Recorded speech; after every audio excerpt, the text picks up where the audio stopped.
Bismillahirrahmanirrahim.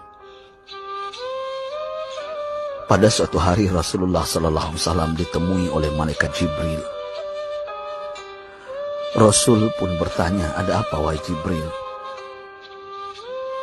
Jibril menjawab, "Wahai Muhammad, sesungguhnya hari ini Allah Subhanahu wa Ta'ala sedang mengobarkan nyala api neraka, dan seluruh para malaikat amat ketakutan. Mereka tidak tahu harus bagaimana. Untung aku ingat," kata Jibril, "bahwa engkau Muhammad adalah sumber cinta dan sayang Allah Subhanahu wa Ta'ala kepada alam semesta. Dengan alasan itu aku kesini, bertabaruk mengambil berkah dengan cinta Allah kepada dirimu, ya Rasulullah, ya Muhammad." Rasulullah terdiam beberapa saat, kemudian bertanya lagi, "Wahai Jibril, ceritakan padaku bagaimana neraka itu sesungguhnya."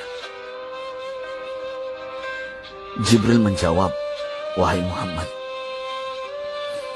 neraka itu bagaikan lubang-lubang yang terdiri dari 7 tingkat. Jarak antara satu lubang dengan yang lain ialah perjalanan 70 tahun. Lubang paling bawah adalah lubang yang paling panas." Nabi SAW meneruskan pertanyaannya, "Lalu siapakah penghuni lubang-lubang neraka itu wahai Jibril? Sampaikan kepadaku Jibril."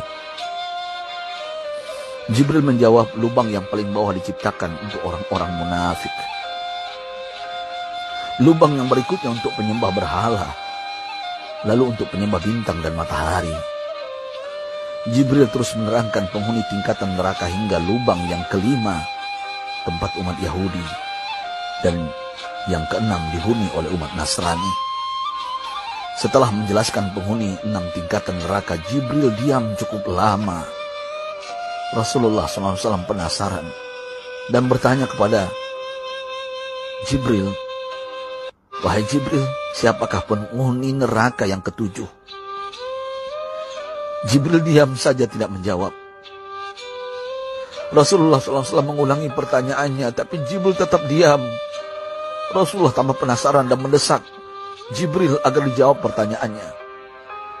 Akhirnya Jibril pun berkata, "Umatmu wahai Muhammad, mereka itu para pelaku dosa besar di kalangan umatmu, yang dimana sampai mereka mati belum sempat bertaubat." Mendengar jawaban Jibril, Rasulullah langsung jatuh pingsan. Jibril merangkulnya dan meletakkan tubuh baginda di atas pangkuannya. Tak berapa lama Rasulullah SAW sadar dan langsung menangis bersimbah air mata dengan terisak-isak. Rasulullah mempertegas pertanyaannya, "Wahai Jibril, apakah benar ada di antara umatku yang masuk neraka?" Jibril menjawab, "Benar wahai Muhammad, pelaku dosa besar di antara umatmu yang belum bertaubat." Setelah itu Rasulullah menghadap kiblat dan sujud kepada Allah dalam isak tangisnya. Sesekali dengan suara pelan beliau membisikkan kata-kata, "Ummati ya Rabb, ummati, ummati, ummati." Beliau SAW tidak mengangkat kepalanya dalam keadaan seperti itu selama 3 hari 3 malam. Kecuali setiap Bilal bin Rabah mengumandangkan azan, barulah beliau bangkit untuk menjadi imam. Dan setelah itu kembali sujud lagi. Pada hari ketiga Abu Bakar menyadari hal ini. Beliau mengetuk pintu Rasulullah dan mengucapkan salam 3 kali, namun tidak terdengar jawaban. Abu Bakar sedih dan berseru di hadapan pintu Nabi besar Muhammad SAW, "Apakah ada jalan untuk masuk ke rumahmu ya Rasulullah?" Tetap tidak ada jawaban. Di jalan Abu Bakar bertemu sahabat Umar. "Mengapa engkau menangis wahai Abu Bakar?" kata Umar. Abu Bakar menceritakan keadaan Rasulullah SAW. Maka Umar pun melangkah menuju rumah Rasulullah dan terjadilah hal yang sama.